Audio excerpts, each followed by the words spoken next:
Okay. Hi, Fran. How are you? Hello, how are you? Doing great. Thank you. Thank you for coming on the show. I appreciate it. Well, thank you for having me. It's a pleasure to be here. So, you're an author and you've got a book out called Cloud Monsters.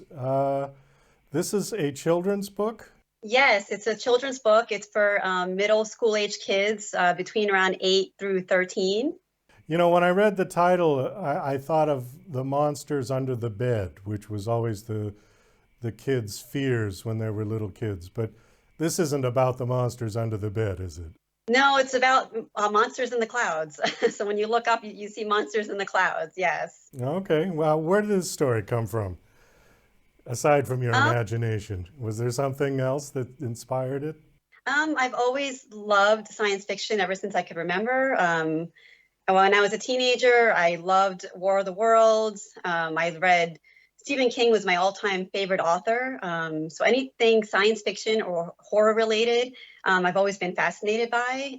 So that really um, kind of encouraged me and motivated me to write this children's book to kind of get other children into science fiction and then kind of let their imaginations run wild. Okay. Are there a lot of science fiction books out there for children? Yeah, I mean, there is a number of them out there.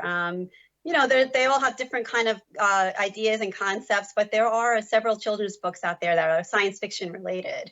Okay. Do you have children of your own?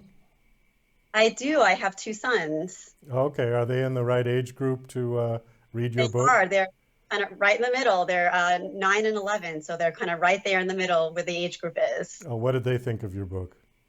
I mean, I know they're probably a little biased, but I think they told me that they loved it. So I'm assuming that they did. I'll take their word for it. Okay. Is this your first book? This is my first debut book, and it's actually part of a series, and I have another book coming out hopefully by the fall of this year. This might be a little repetitive, but was there anything particular that inspired you to write this? Because where it's your first book, people kind of go, "Oh, I think I'm going to write a book." There's usually more to it than that. Right, I've always wanted to be a children's author ever since I can remember. And I just, I'm 47 right now, so I've always wanted to, ever since I can remember, write a children's book. And science fiction is something that I've always loved. And, my two sons also inspired me to write the book. So yeah, it's just kind of something that I've always loved, fantasy, science fiction. And yeah, I'm motivated by, I really want to get kids to read, and I'm motivated by getting them to read. So I'll write as many books as I can to get children to read. Do you think kids are reading less than they used to now that everybody's got a phone stuck to them? Yes, absolutely. They're definitely not reading as much anymore. Yeah, you're right, because it's the electronic age. So you've got social media, and all the teenagers and kids have phones now. So they're definitely not reading as much. So I kind of just want to kind of just get in there a little bit and hopefully get some kids, obviously not all kids, but some kids to read and get them reading and dropping their phones for a little while. I still like real books. I've read books on ebook platforms, and while it's convenient, it's I don't know. There's something about it that's just not quite. A- yes, absolutely. I agree with you completely. I only read. I actually like to hold a book in my hand and actually turn the pages, not off of a computer, but actually physically turn the pages from a book. Well, you know what's nice about it is that even if the electricity goes out, you can Yeah, light a candle and read it. If yeah. your pad dies, then you've got to plug it in and recharge it. And I don't know. After a while, I get eye strain looking at a pad for hours and hours reading. But with a book, I don't seem to. Right, absolutely. And like you said, if the power goes off, all you need is a flashlight or a candle and you can read. Yeah, So, exactly. Well, let's talk a little bit about you. So, what have you been doing with your life before you started to write the book? sure. Originally, I was a veterinary technician. That's how I started off. And I worked as an animal control officer as well, which was a very interesting job. So I did that for a while, and I wrote some articles for pet magazines as well. And then from there, I kind of wrote short, kind of children's stories. But then I really wanted to get into writing books for older kids, stories for older kids. So that's basically kind of where I am today. And this is kind of my author career. I'm starting my author career right now and in writing this series for Cloud Monsters. Animal control officer, that's got to be kind of a tough job in one sense, because you get to see a lot of people who have abused animals. And I think that's really hard. I'm a big dog lover. I have 2 dogs.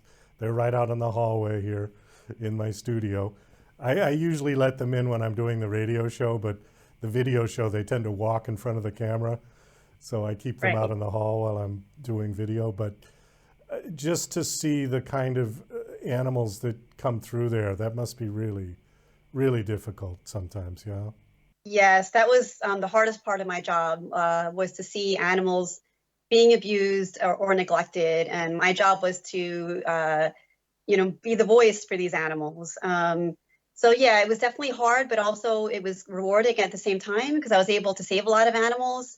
So yeah, it was definitely a really tough job, but I was able to save some animals, and that really was very rewarding for me because I absolutely love animals. Yeah, I agree with you. So you're not doing that anymore? No, I am not. I'm an author, and I'm actually working in accounting at the present moment.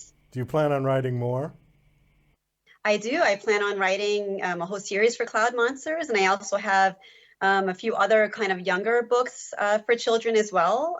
So I'm hoping to actually become a full-time author eventually. Okay, great.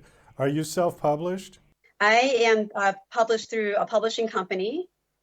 So that really helped because they were kind of able to do all the legwork. So that definitely helped. So is this publishing, there's basically 3 types of publishing out there. There's traditional, which is like one of the big 5 publishers in New York.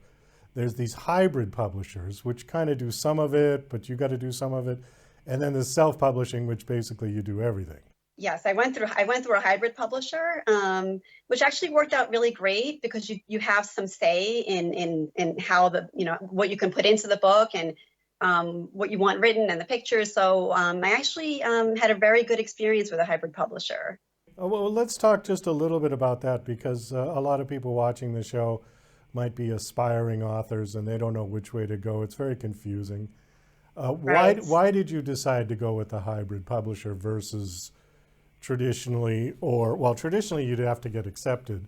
So assuming that you didn't get accepted, you would have the choice of self-publishing or hybrid. So why did you go with hybrid versus self-publishing? Well, self-publishing, I feel like it was a little bit more of a difficult process because you kind of have to find everything individually as far as editors, and then you have to find a separate illustrator. So everything has to be kind of separate. With a hybrid publisher, they have everything there. So it makes the process a little bit easier. Now with them, do you have to pay up front? Yes, yes, you do. Sometimes some of them actually you do 33% or installments, but not usually all up front. Okay, and then they're going to take a percentage of your book sales as well? Yeah, but it's with this publisher, they really don't take a lot of the percentage. You get most of it. So that's one reason why I chose this publisher. Yeah, I've heard that with traditional publishers, the cut is tremendous in their favor. Oh, yes. I think the authors only get about 10%, if that. If that, So, yeah. yeah. I heard it was like 7%. Yes, it's somewhere around that ballpark. So, in a way, that's maybe why I also didn't want to go to with a traditional publisher. I would like to have a little bit more of the royalties. Yeah, but I really had a great experience. So I actually have no problems or issues with that. All right, you want to give a plug to your publisher? Sure. They're mascot publishers, and so far they've been absolutely terrific. No problems. We've got just a couple minutes left. Give us a quick synopsis of Cloud Monster so people get an idea of what the story's about. Yes, definitely. Well, it follows a family, parents and 2 brothers. Jack is the narrator. He's the older brother. And really the story starts off really great. They're having a party for Jack's little brother, Charlie. It's a beautiful sunny day. The kids are having a great time. They're eating pizza, having cake, opening presents. Then suddenly, without warning, these clouds start rolling in, these dark, ominous clouds, and the sky gets really dark and it gets really windy. So everyone thinks, oh, it's just a bad thunderstorm, but it'll pass. But they don't realize that it's actually something very sinister. And they soon realize that these clouds start morphing into these terrifying giant monsters and they start invading the earth. And Jack and his family, they managed to escape. But Jack he's conflicted because he doesn't know whether these monsters are good or evil. And you kind of go through the book trying to figure this out. What are their intentions? And there's kind of subtle hints throughout the book, kind of directing you in either direction. But you do find out at the end of the book whether they're good or evil, but kids have fun kind of figuring out what these intentions of these monsters are. So yeah, it's really fun. Is there a movie out there that is similar to your book? Yeah, I think War of the Worlds, definitely. If I had to compare it to anything, definitely War of the Worlds. The only difference is War of the Worlds, you knew kind of right away that these aliens or monsters were evil. But in Cloud Monsters, it takes a while to kind of figure out what their intentions really are. And you said the sequel is coming out, so is it going to be Cloud Monsters 2 or? Yes, it'll be Cloud Monsters, and yes, I don't want to give anything away, but yeah, it's definitely a sequel with some of the same characters and some new characters. So it'll definitely be interesting. All right. Well, Fran, we got to wind this down. Thank you so much for coming on. Do you have a website that you want to give out? Yes, I do. It's my name is Francine Piriano-Davila.com. All right, and we'll put that up on the screen in case people don't know how to spell it. And thank you again for coming on. Best of luck with the book, and I look forward to the sequel coming out later this year.